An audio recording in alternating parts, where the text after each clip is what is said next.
پڑھیں، یعنی ان کو بھی تسبیح کا نام دیا گیا ہے۔ اسی طرح سورۃ الطور میں اللہ تعالیٰ فرماتے ہیں اور آپ اپنے رب کے حکم کے آنے تک صبر کیجئے، پس بے شک آپ ہماری نگاہوں کے سامنے ہیں، اور جس وقت آپ کھڑے ہوتے ہیں آپ اپنے رب کی حمد کے ساتھ تسبیح کیجئے، اور رات کو بھی اور ستاروں کے پلٹنے کے بعد بھی اس کی تسبیح کیجئے۔ یہاں بھی نبی صلی اللہ علیہ وسلم کو صبر کا حکم دیا گیا ہے کہ آپ اپنے رب کا حکم آنے تک صبر کرتے رہیں۔ فَإِنَّكَ بِأَعْيُنِنَا، آپ ہماری نگاہوں کے سامنے ہیں، آپ ہماری توجہ میں ہیں، ہماری نظروں میں ہیں، ہمارے علم میں ہیں، آپ ہماری حفاظت میں ہیں۔ یعنی عربی کے محاورے کے مطابق کوئی نگاہوں میں ہو کا مطلب یہ کہ ہم اس کی نگرانی کر رہے ہیں، حفاظت کر رہے ہیں، جیسے موسیٰ علیہ السلام کے بارے میں اللہ تعالیٰ نے فرمایا وَلِتُصْنَعَ عَلَىٰ عَيْنِي، تاکہ آپ کی پرورش میری آنکھوں کے سامنے کی جائے، یعنی میری حفاظت اور حراست کے ساتھ۔ اور وَسَبِّحْ بِحَمْدِ رَبِّكَ حِينَ تَقُومُ، اس کا معنی ہے کہ جب آپ مجلس سے اٹھیں تو تسبیح کریں، جب نیند سے اٹھیں تو تسبیح کریں، جب نماز کے لیے اٹھیں تو تسبیح کریں، اور نماز میں بھی تسبیح کریں۔ اور اسی طرح تسبیح کے دو اور معنی بھی کیے گئے ہیں کہ رکوع اور سجدوں میں تسبیح کریں، اور پھر دعائے استفتاح میں تسبیح کریں، سبحانک اللہم و بحمدک، یہاں بھی تسبیح ہے۔ تو آپ دیکھ رہے ہیں کہ ہم دن میں کتنی بار اللہ سبحانہ وتعالیٰ کی تسبیح بیان کرتے ہیں۔ وَمِنَ اللَّيْلِ فَسَبِّحْهُ، رات میں بھی تسبیح کریں، اور اس سے مراد رات کی نماز، رات کی تسبیح ہے۔ جیسے بیڈ پہ جاتے ہوئے تسبیحات فاطمہ نبی صلی اللہ علیہ وسلم نے حضرت فاطمہ کو سکھائی تھی تاکہ ان کی تھکاوٹ دور ہو جائے۔ نماز کے علاوہ بھی تسبیح کرتے رہنا چاہیے۔ ادبار النجوم کے بھی 3 معنی ہیں۔ ایک معنی کیا گیا ہے فجر سے پہلے کی 2 رکعتیں پڑھنا۔ نبی صلی اللہ علیہ وسلم یہ رکعتیں نہ سفر میں چھوڑتے تھے نہ گھر میں، کبھی بھی آپ نے یہ سنت نماز نہیں چھوڑی۔ اور پھر اسی طرح اس سے مراد فجر کی 2 رکعات بھی لی گئی، اور نماز کے بعد کی تسبیح بھی مراد ہے۔ ان دونوں آیات سے پتہ چلتا ہے کہ نماز کے بعد بھی ذکر کرنے کی اہمیت اور ضرورت ہے، جس سے بہت سے لوگ غافل ہوتے ہیں۔ قرآن مجید میں اللہ تعالیٰ فرماتے ہیں فَإِذَا قَضَيْتُمُ الصَّلَاةَ فَاذْكُرُوا اللَّهَ قِيَامًا وَقُعُودًا وَعَلَى جُنُوبِكُمْ، پھر جب تم نماز پوری کر چکو تو اللہ کو کھڑے، بیٹھے اور اپنے پہلوؤں پر لیٹے ہوئے یاد کرو۔ یعنی بعض اوقات ایسا ہوتا ہے کہ آپ نماز پڑھ لیتے ہیں اور پھر سمجھتے ہیں کہ ہم اللہ کے ذکر سے فارغ ہو گئے اور اب ہم دنیا کے کام میں لگ جائیں۔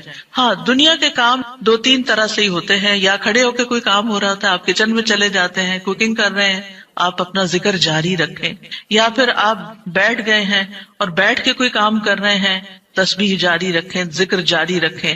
اور اسی طرح اگر آپ لیٹ گئے آرام کرنے کے لیے تو بھی ذکر جاری رکھیں، یعنی ہر حال میں اللہ تعالیٰ کا ذکر کرتے رہیں۔ اسی طرح سورہ جمعہ میں اللہ تعالیٰ فرماتے ہیں فَإِذَا قُضِيَتِ الصَّلَاةُ فَانتَشِرُوا فِي الْأَرْضِ وَابْتَغُوا مِن فَضْلِ اللَّهِ وَاذْكُرُوا اللَّهَ كَثِيرًا لَعَلَّكُمْ تُفْلِحُونَ، پھر جب نماز پوری کر لی جائے تو زمین میں پھیل جاؤ اور اللہ کے فضل سے تلاش کرو، یعنی اپنے دنیا کا کام کاروبار کرو اور اللہ کو بہت یاد کرو، یعنی اپنے بزنس آورز میں بھی، اپنی جاب پر بھی اللہ کو نہیں بھولنا۔ کیوں؟ لعلکم تفلحون، تاکہ تم فلاح پاؤ، کامیاب ہو جاؤ۔ اسی طرح اللہ سبحانہ وتعالیٰ رمضان کے روزے مکمل کرنے کے بعد کس چیز کا حکم دیتے ہیں؟ وَلِتُكْمِلُوا الْعِدَّةَ وَلِتُكَبِّرُوا اللَّهَ عَلَى مَا هَدَاكُمْ وَلَعَلَّكُمْ تَشْكُرُونَ، اور تاکہ تم تعداد پوری کرو، اور تاکہ تم اللہ کی بڑائی بیان کرو، تکبیرات پڑھو، اور اس پر کہ اس نے تم کو ہدایت بخشی، اور تاکہ تم شکر ادا کرو۔ اسی طرح حج کے مناسک ادا کرنے کے بعد بھی ذکر کا حکم ہے فَإِذَا قَضَيْتُم مَّنَاسِكَكُمْ فَاذْكُرُوا اللَّهَ كَذِكْرِكُمْ آبَاءَكُمْ او اشد ذکرا، پھر جب تم اپنے حج کے مناسک پورے کر چکو تو اللہ کو یاد کرو جس طرح اپنے باپ دادا کو یاد کیا کرتے تھے، بلکہ اس سے بھی زیادہ یاد کرنا، یعنی باپ دادا کو یاد کرنے، ماں باپ کو یاد کرنے سے بھی زیادہ اللہ کا ذکر کیا کرو، اللہ سبحانہ تعالیٰ کو زیادہ یاد کیا کرو، کیونکہ انسانوں کی یاد انسانوں کو دکھی کرتی ہے، لیکن اللہ کی یاد دلوں کے اطمینان کا باعث بنتی ہے، دلوں کے اندر سکون کا باعث بنتی ہے۔ الا بذکر اللہ تطمئن القلوب، خبردار اللہ کے ذکر سے دلوں کو اطمینان نصیب ہوتا ہے۔ تو آپ نے دیکھا کہ تمام عبادات کے بعد ذکر کا حکم ہے، تسبیح کا حکم ہے، تکبیر کا حکم ہے۔ اسی طرح نماز کے بعد خاص طور پر یعنی نماز پڑھتے ہی اٹھ نہیں جانا چاہیے، بلکہ وہاں بیٹھ کر بھی اللہ کا ذکر کرنا چاہیے، اور اس میں غفلت نہیں برتنی چاہیے اور سستی نہیں ہونی چاہیے۔ بعض لوگ سلام پھیرتے ہی سنت پڑھنے کے لیے کھڑے ہو جاتے ہیں، جیسے آج کل تراویح میں جلدی ہوتی ہے لوگوں کو، تو بس فرض نماز پڑھی، آیت الکرسی کا بھی ٹائم نہیں ملتا کہ جلدی سے سنت کا ہوتا ہے کہ اگر آیت الکرسی پڑھنے بیٹھ گئے تو سنت رہ جائے گی، امام صاحب تراویح شروع کر دیں گے۔ تو میں سوچتی ہوں کہ جب گھر سے نکل ہی آئے اللہ کی یاد کے لیے تو کم از کم مسنون مستحب طریقے سے ہی ہم ساری عبادات کریں تاکہ وہ دل کو پھر اطمینان بھی نصیب ہو۔ بہرحال ایک نماز کے بعد فوراً اگلی نہیں شروع کر دینی چاہیے، اس کے بیچ کے وقفے میں اللہ کا ذکر کرنا چاہیے۔ نبی صلی اللہ علیہ وسلم فجر کی نماز کے بعد طلوع آفتاب تک نماز کی جگہ بیٹھے رہتے تھے، اور فجر ارلی شروع کرتے تھے، اندھیرے میں شروع کرتے تھے، اور فجر پڑھنے کے بعد بیٹھے رہتے اور ذکر کرتے رہتے۔ سماک بن حرب کہتے ہیں، میں نے جابر بن سمرہ سے عرض کیا، کیا آپ رسول اللہ صلی اللہ علیہ وسلم کے پاس بیٹھے تھے؟ انہوں نے فرمایا کہ ہاں، بہت زیادہ، میں بہت بیٹھتا رہا ہوں آپ کے پاس۔ آپ اپنی نماز کی جگہ سے کھڑے نہیں ہوتے تھے جس جگہ صبح کی نماز پڑھتے تھے جب تک کہ سورج نہ نکل آتا، پھر جب سورج نکل آتا تو آپ کھڑے ہو جاتے۔ اسی طرح ایک اور روایت میں آتا ہے، نبی صلی اللہ علیہ وسلم جب فجر کی نماز پڑھتے تھے تو اپنی جگہ بیٹھے رہتے یہاں تک کہ سورج خوب اچھی طرح طلوع ہو جاتا، تو پھر اس وقت کیا کرتے تھے؟ اشراق کے نوافل۔ تو اس سے آپ اندازہ لگائیں، کیا ہم میں سے کوئی یہ کہہ سکتا ہے کہ میں رسول اللہ صلی اللہ علیہ وسلم سے زیادہ مصروف انسان ہوں، میں زیادہ بزی ہوں، میرے بہت کام ہیں، میرے پاس بیٹھنے کا وقت نہیں ہے؟ نہیں، یہ صرف نفس کا دھوکہ ہوتا ہے۔ نفس ہمیں دھوکہ دیتا ہے کہ دیکھو، پہلے تم اٹھے ہو تہجد کے لیے، پھر تم نے پڑھی نماز اور پھر پڑھے اذکار، اور اب تم پھر بیٹھ کے اور انتظار کرو، اٹھو کچھ اور کام کرو، اچھا میرا وہ کام بھی ہے، میرا وہ کام بھی ہے، اور اس طرح ہم اپنے آپ کو تسلیاں دے کر اپنی جگہ سے اٹھ جاتے ہیں اور ذکر میں کوتاہی کر جاتے ہیں، جبکہ مستحب یہی ہے کہ اسی جگہ بیٹھ کر چاہے آپ تلاوت قرآن کریں، چاہے آپ صبح شام کے اذکار، یہی وقت ہے ان کا، سورج نکلنے سے پہلے، اور حفاظت کے لیے جو پڑھتے ہیں وہ انہی اوقات میں پڑھے جاتے ہیں۔ لہٰذا اس وقت آپ وہ بھی پڑھ سکتے ہیں، آپ تسبیحات کر سکتے ہیں، آپ کوئی بھی اور ذکر، آپ قرآن مجید کا مطالعہ کر سکتے ہیں، تفسیر کی کوئی کتاب پڑھ سکتے ہیں، کوئی تفسیر کا لیکچر سن سکتے ہیں، اپنی تجوید درست کر سکتے ہیں، یعنی کہ کوئی سبق یاد کر سکتے ہیں، یعنی کوئی بھی چیز ذکر کی قسم کی آپ اس وقت میں تسلی کے ساتھ کر سکتے ہیں تاکہ یہ سنت پوری ہو جائے، کیونکہ اس کا اجر و ثواب بہت ہے۔ جو شخص اسی جگہ بیٹھا رہے اور پھر نفل پڑھ کے اشراق کے اٹھے تو اس کو حج عمرے کا ثواب ملتا ہے۔ نبی صلی اللہ علیہ وسلم نے صحابہ کو نماز کے بعد کے اذکار سکھائے۔ ابن تیمیہ رحمہ اللہ کہتے ہیں کہ نبی صلی اللہ علیہ وسلم جب لوگوں کو نماز پڑھاتے تھے تو آپ سلام پھیرنے کے بعد دعا نہیں کرتے تھے، اور نہ صحابہ ایسا کرتے تھے، نہ صبح کی نماز میں، نہ عصر کی نماز میں، نہ دیگر نمازوں میں، بلکہ آپ سے ثابت ہے کہ آپ اپنا چہرہ اصحاب کی طرف کر لیتے، یعنی پلٹ کے واپس بیٹھ جاتے، اللہ کا ذکر کرتے اور ان کو سکھاتے تھے۔ یعنی اذکار اور دعا میں تھوڑا سا فرق ہے، دعائیں زیادہ سے زیادہ سلام پھیرنے سے پہلے کر لیتے تھے، اور جو اذکار ہوتے تھے جیسے تسبیحات ہیں یا صبح شام کے اذکار ہیں یا باقی اذکار ہیں وہ بعد میں کر لیتے تھے، جیسے لا الہ الا اللہ وحدہ لا شریک لہ، اور اسی طرح دیگر اذکار جو ہیں۔ اور سلام پھیرنے کے بعد اللہ کا ذکر کرنا یعنی زیادہ مستحب ہے، اگرچہ دعا بھی کر سکتے ہیں، یعنی منع نہیں ہے۔ بعض علماء یہ کہتے ہیں کہ نبی صلی اللہ علیہ وسلم نے جو دبر الصلاۃ کا لفظ استعمال کیا نماز کے پیچھے، تو اس سے مراد نماز کے بعد بھی ہے۔ حضرت عائشہ کہتی ہیں کہ نماز کے بعد کے اذکار شیشے کو صاف کرنے کے بعد اس کو چمکانے کی طرح ہے، یعنی نماز میں آپ نے اپنی صفائی کر لی اور اب بعد کے اذکار کے جو آپ کو اور زیادہ چمکا رہے ہیں۔ نماز نور ہے، یہ دل کو صاف کر دیتی ہے، دل کو روشن کر دیتی ہے، جیسے کہ شیشے کو صاف کیا جاتا ہے، اور نماز کے بعد ذکر کرنا ایسا ہے جیسا کہ شیشے کو چمکایا جاتا ہے۔ فرشتے بھی دعائیں کرتے ہیں۔ رسول اللہ صلی اللہ علیہ وسلم نے فرمایا، جب تک تم اپنے مصلی پر جہاں تم نے نماز پڑھی تھی بیٹھے رہو اور ریاح خارج نہ کرو، گیس پاس نہ کرو، تو فرشتے تم پر برابر درود بھیجتے رہتے ہیں۔ یعنی اگر کوئی شخص فجر کی نماز پڑھ کے اپنے وضو کی حالت میں سورج نکلنے تک بیٹھا رہتا ہے تو آپ اپنے لیے بھی ذکر کر رہے ہیں اور فرشتے بھی آپ کے لیے دعائیں کر رہے ہیں۔ کیا دعا کرتے ہیں؟ اللہم اغفر لہ، اللہم ارحمہ، اے اللہ اس کی مغفرت فرما، اے اللہ اس پر رحم فرما۔ اور یہ اس وقت تک ہوتا رہتا ہے جب تک وہ وضو توڑ کر فرشتوں کو تکلیف نہ پہنچائے.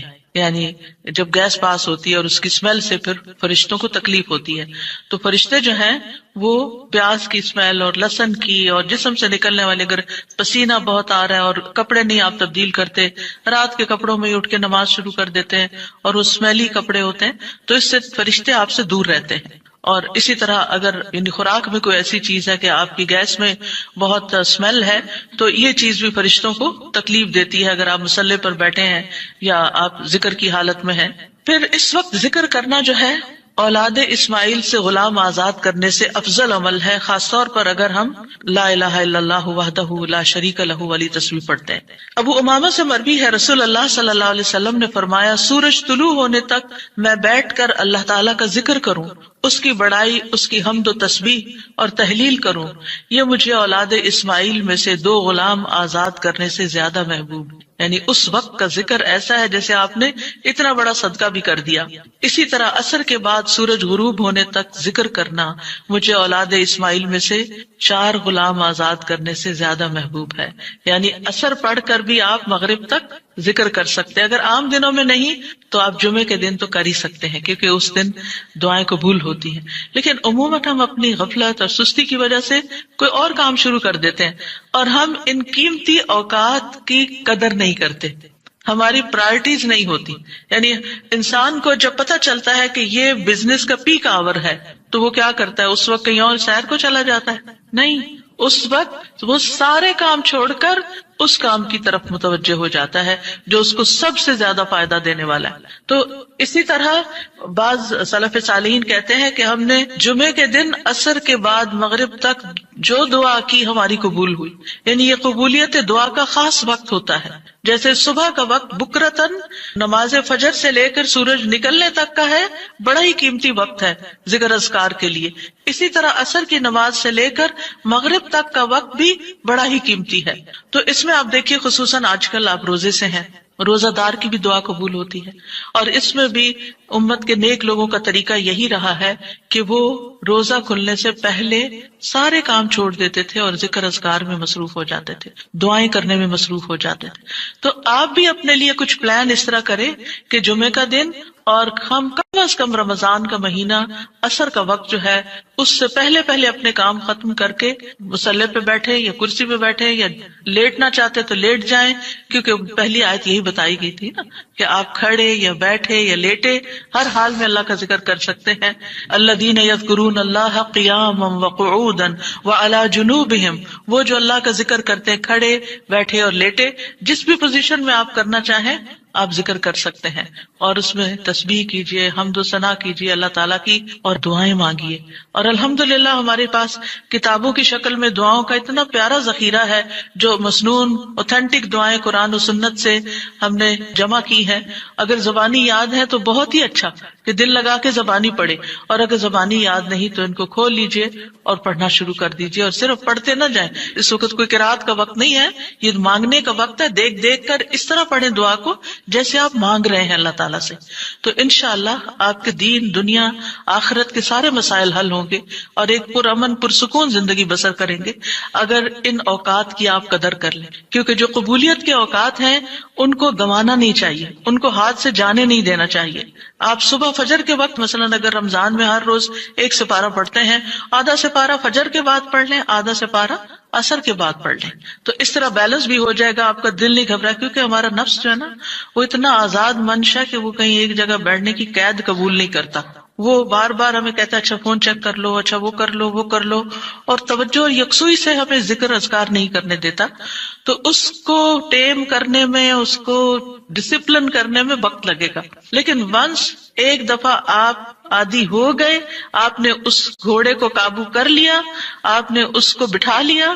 جیسے بچے کو بٹھانے میں مشکل ہوتی ہے لیکن جب بیٹھ جاتے پھر بیٹھ جاتے ہیں. تو پھر انشاءاللہ آپ دیکھیں گے کہ آپ کے لیے یہ گھڑیاں بڑی پر لذت ہو جائیں گی. آپ ان گھڑیوں کو انجوائے کریں گے. آپ کا اور زیادہ دل چاہے گا کہ کاش یہ اور لمبی ہو جائیں. اچھا روزہ کھل گیا، اوہ ابھی تو میرا یہ بھی اور یہ بھی ٹارگٹ پورا نہیں ہوا. پھر اسی طرح یہ ہے کہ رسول اللہ صلی اللہ علیہ وسلم نے فرمایا، جو شخص فجر کی نماز جماعت کے ساتھ پڑھنے کے بعد بیٹھ کر اللہ کا ذکر کرتا رہے یہاں تک کہ سورج نکل آئے، پھر 2 رکعتیں پڑھے، اس کے لیے 1 حج اور عمرے کا ثواب ہے۔ انس فرماتے ہیں، پھر رسول اللہ صلی اللہ علیہ وسلم نے 3 بار فرمایا، پورا پورا پورا، یعنی پورا ثواب حج عمرے کا، پورا ثواب حج عمرے کا، پورا ثواب۔ یعنی آپ سوچئے کہ حج عمرہ کرنا کوئی آسان کام ہے؟ مشکل کام ہے، جس میں مال بھی انوالو ہے، آپ کے ایفرٹ بھی، آپ کا گھر چھوڑنا بھی، سب کچھ۔ لیکن اگر آپ کو ایک مصلی پہ بیٹھ کے اتنا بڑا اجر و ثواب ملتا ہے تو اور کیا چاہیے۔ صرف بات ہے اپنے نفس کو منانے کی، اپنے دل کو اور اپنے آپ کو ڈسپلن کرنے کی، اور ایک دفعہ آپ نے شروع کر لیا، اور اگر نہیں ہو پا رہا تو اللہ سے دعا کریں کہ اللہ تعالیٰ توفیق دے دے، اللہ تعالیٰ آسان کر دے، تو انشاءاللہ آپ کے لیے آسانی بھی ہو جائے گی۔ پھر اسی طرح نبی صلی اللہ علیہ وسلم نے فرمایا، اللہ تعالیٰ فرماتا ہے کہ میں اپنے بندے کے ساتھ ہوتا ہوں جب وہ مجھے یاد کرتا ہے اور میری یاد میں اپنے ہونٹ ہلاتا ہے۔ اور ایسے لوگ جو ذکر میں آگے ہوتے ہیں وہ درجات میں بھی بہت آگے ہیں، سبقت لے جانے والے ہیں، فالسابقون السابقون ہیں۔ رسول اللہ صلی اللہ علیہ وسلم نے فرمایا، مفردون سبقت لے گئے۔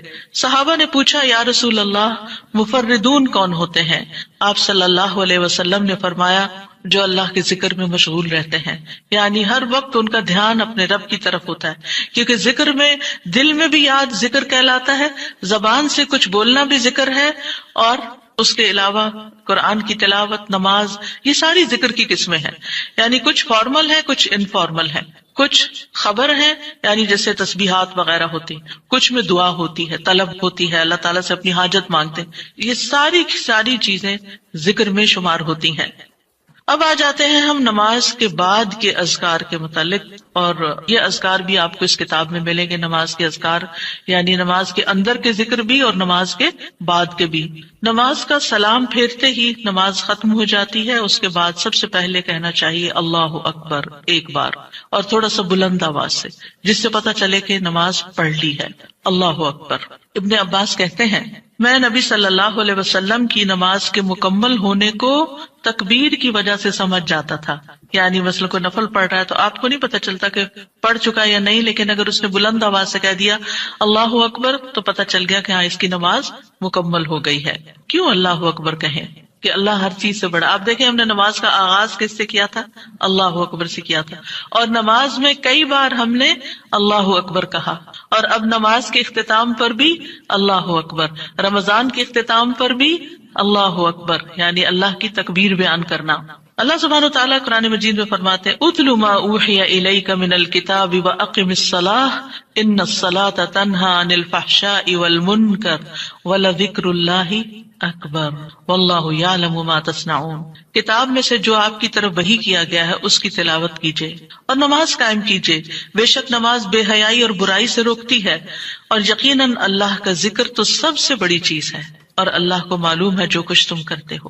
تو اللہ کا ذکر سب سے بڑی چیز، اور اس ذکر میں اللہ کو سب سے بڑا قرار دینا سب سے بڑی چیز۔ اور نبی صلی اللہ علیہ وسلم اور پھر صحابہ کا طریقہ بھی یہی تھا کہ آپ فرض نمازوں کے بعد ذکر کرتے اور آوازیں بلند کرتے، یعنی نماز کے بعد کا ذکر جو ہے اس میں آواز اونچی ہوتی ہے۔ ابن عباس اس بات سے معلوم کر لیتے کہ لوگوں نے سلام پھیر لیا ہے، کیونکہ وہ ان کے ذکر کی آواز سنتے تھے۔ یعنی مطلب یہ ہے کہ نماز کے بعد اللہ اکبر بھی اونچی آواز میں، استغفر اللہ استغفر اللہ استغفر اللہ یہ بھی ذرا اونچی آواز میں، یعنی ایک ہوتا ہے سری ذکر یعنی دل ہی دل میں پکارنا، اور ایک ہوتا ہے جاہری جس میں یہ ذکر جو نماز کے بعد ہوتا ہے اس کو تھوڑا اونچی آواز میں کرنا چاہیے، اور جس طرح وتر ختم ہونے کے بعد سبحان الملک القدوس سبحان الملک القدوس سبحان الملک القدوس ذرا اونچی آواز میں کہنا چاہیے۔ تو نبی صلی اللہ علیہ وسلم اس ذکر کو ہمیشہ اونچی آواز میں کرتے تھے، ٹھیک ہے، یعنی آپ کی اقتداء، آپ کی پیروی ہر معاملے میں یہ عبادت کے درجات کو بڑھا دیتی ہے۔ اور اس میں ہم یہ بھی دیکھتے ہیں کہ صحابہ کرام جو تھے وہ نبی صلی اللہ علیہ وسلم کی صرف سنت کو نہیں سیرت کو بھی آگے بیان کرتے تھے کہ آپ نے کوئی کام کیا اور کس طریقے سے کیا، مثلا ذکر کیا اور کس طرح کیا، بلند آواز سے کیا یا آہستہ آواز سے کیا، بیٹھ کر کیا یا کھڑے ہو کر کیا۔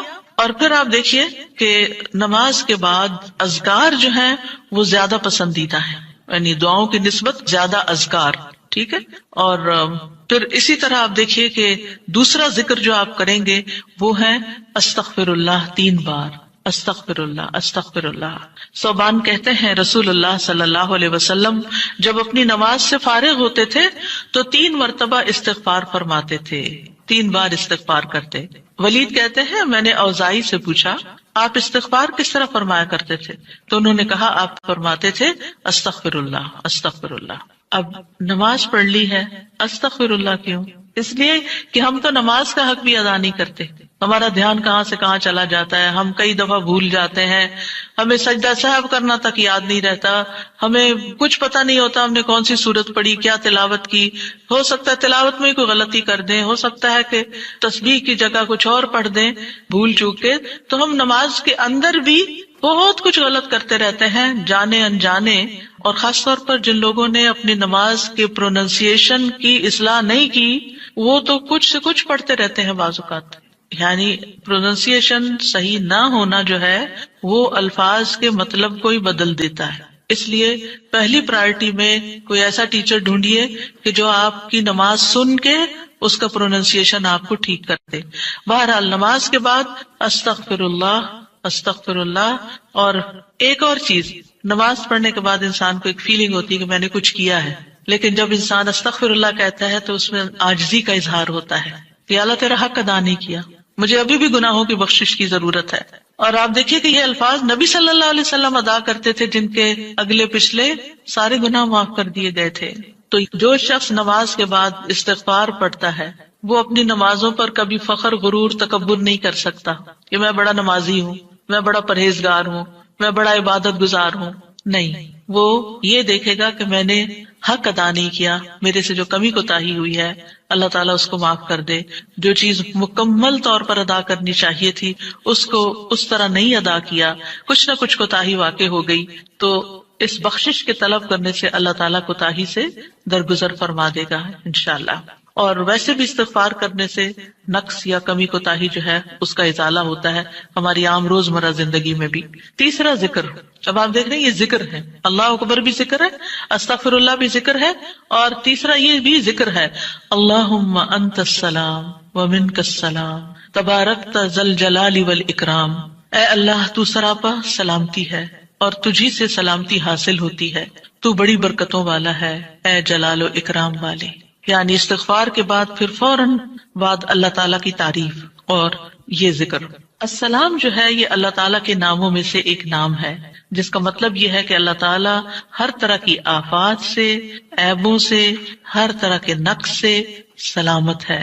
کوئی چیز اس کو نقصان نہیں دے سکتی، نہ لوگوں کی باتیں جو اللہ تعالیٰ کے خلاف کرتے ہیں، یا لوگوں کے گمان، یا لوگوں کی نافرمانیاں اور گناہ اور عبادت نہ کرنا، اللہ کا حکم نہ ماننا. اللہ تعالیٰ کو کوئی چیز نقصان نہیں دیتی، وہ سلامت ہے، اس کو کسی کی ضرورت ہی نہیں ہے. یہ جو کچھ ہم کرتے ہیں، ذکر ہو عبادت ہو، یہ اپنے ہی فائدے کے لیے کرتے ہیں، اللہ تعالیٰ پر کچھ احسان نہیں ہے. تو ہم یہ کہتے ہیں اللہم انت السلام کہ اللہ تعالیٰ آپ سراسر سلامتی ہیں اور آپ کا ہر فعل جو ہے وہ ظلم سے سلامت ہے، پاک ہے، ہر شر سے پاک ہے. آپ کی تقدیر، آپ کے فیصلے، ہر چیز سلامتی پر مبنی ہے. ومنک السلام، سلامتی تیری ہی طرف سے آتی ہے، یعنی تو ہی سلامتی دیتا ہے یا تو ہی سلامتی کو روک لیتا ہے. سلامتی کا مالک بھی تو ہی ہے، تو سلامت رکھے تو ہم سلامت ہیں. تو یہ تعلق اللہ تعالیٰ سے انسان اپنا ظاہر کرتا ہے کہ انسان اپنے رب کے بارے میں کیا سمجھتا ہے. تبارکتا، تبارکتا کا لفظ برکت سے ہے جس کا مطلب ہوتا ہے کثرت سے کسی چیز کا بڑھنا اور قائم رہنا، یعنی تیری خیرات و برکات بہت زیادہ ہیں. ذل جلال والاکرام، اے عزت اور جلال والے. جلال کا مطلب ہے عظمت، بڑائی، اور اکرام کا مطلب ہے احسان. یعنی تو اپنے بندوں کو عزت و اکرام دیتا ہے، اپنے رسولوں کو، اپنے انبیاء کو اور اپنے صالح بندوں کو تو ہی عزت اور اکرام اور برکتیں عطا کرتا ہے. ساری نعمتیں تیری ہی طرف سے ہیں. اور یہ کتنا خوبصورت ذکر ہے جو ہم ہر نماز کے بعد کرتے ہیں، یا جو نہیں کر رہے ہیں انہیں لازماً کرنا چاہیے کہ اللہ سبحانہ وتعالیٰ سے ہم اپنے اچھے گمان کا اظہار کرتے ہیں اور ایک طرح سے انڈائریکٹلی سلامتی اور برکت طلب بھی کرتے ہیں. آپ دیکھیے عموماً ہم جب کسی چیز کے اندر فائدہ دیکھتے ہیں تو ہم خیر اس سے وابستہ کر لیتے ہیں، یہ ہے تو کام ہوگا، یہ نہیں تو کام ہی نہیں ہوگا۔ مثلاً آپ کوئی قلم خریدتے ہیں اور اس سے لکھنا شروع کرتے ہیں اور آپ کو اچھا لگتا ہے، یا آپ اس سے جو لکھنا چاہتے تھے آرٹیکل یا کوئی چیز یا نوٹس اپنے تو بڑے اچھے لکھ پاتے ہیں، تو آپ کہنے لگتے ہیں یہ قلم بڑا مبارک ہے۔ ٹھیک ہے بھائی، قلم اچھا ہے، فائدہ دے رہا ہے آپ کو، لیکن اصل تو اللہ نے آپ کے لیے یہ وسیلہ بنایا کہ اس نے آپ تک یہ پہنچایا۔ تو اصل برکت اور خیر اور سلامتی کا منبع اللہ رب العزت کی ذات ہے۔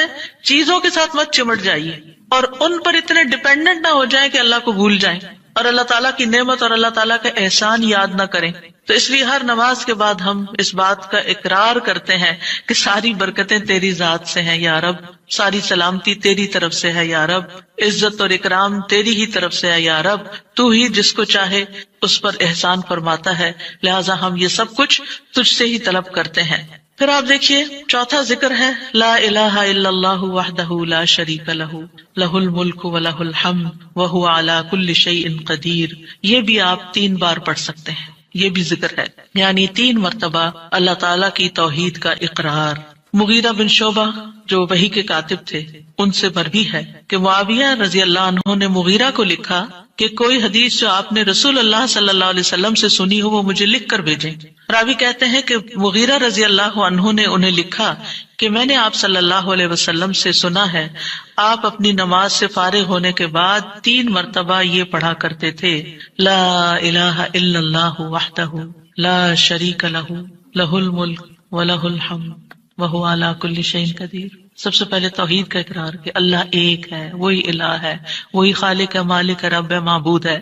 پھر اس بات کا انکار کہ کوئی اس کا شریک ہو، لا شریک لہ، اور پھر لہ الملک، بادشاہت بھی اسی کی ہے، معبود بھی وہی ہے، بادشاہ بھی وہی ہے، اور ایسا بادشاہ ہے وَلَهُ الْحَمْدُ کہ اس کی تعریف ہے۔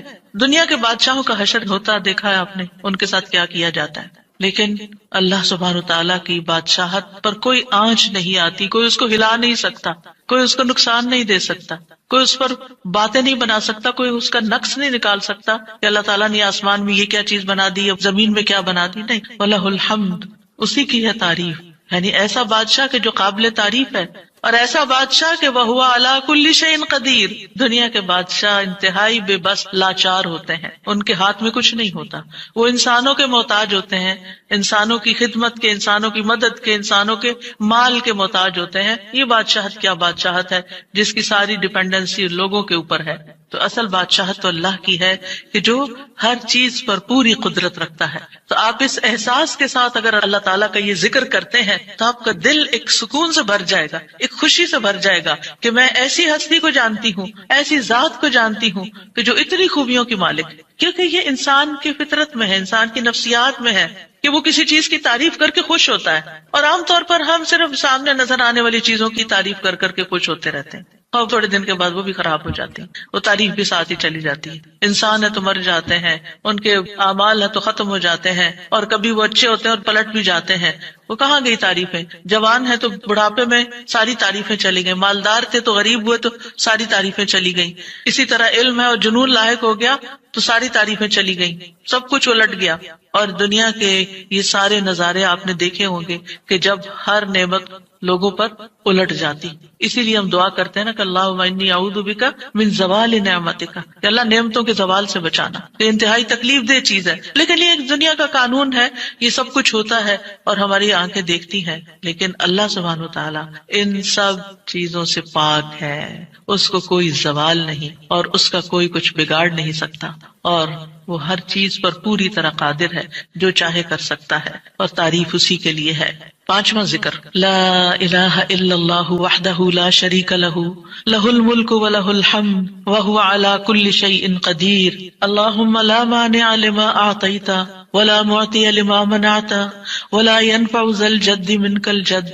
اللہ کے سوا کوئی الہ نہیں، وہ اکیلا ہے، اس کا کوئی شریک نہیں، بادشاہت اسی کی ہے اور تمام تعریف اسی کے لیے ہے، اور وہ ہر چیز پر پوری طرح قدرت رکھنے والا ہے۔ اے اللہ، جو کچھ تو نے دیا ہے اسے کوئی روکنے والا نہیں، اور جو کچھ تو نے روک دیا اسے کوئی دینے والا نہیں، اور کسی مالدار کو تیری بارگاہ میں اس کا مال نفع نہیں پہنچا سکتا۔ ابتدا میں تو وہی اللہ کی توحید بیان ہوئی اس کی بادشاہت اور اس کی حمد کا ذکر ہے اور اس کی قدرت کا ذکر ہے، اور اس کے بعد کہ جو اللہ نے دیا، جو وہ دینا چاہتا ہے اسے کوئی روک نہیں سکتا۔ یہاں بھی آپ دیکھیں، مانگ کچھ نہیں رہی، یہ ذکر ہے، یہ دعا نہیں، یہ کیا ہے؟ ذکر ہے۔ اور جو کچھ تو نے روک دیا کوئی دے ہی نہیں سکتا، اور سارے ہی مالدار فقیر ہیں، اور خاص طور پر تیرے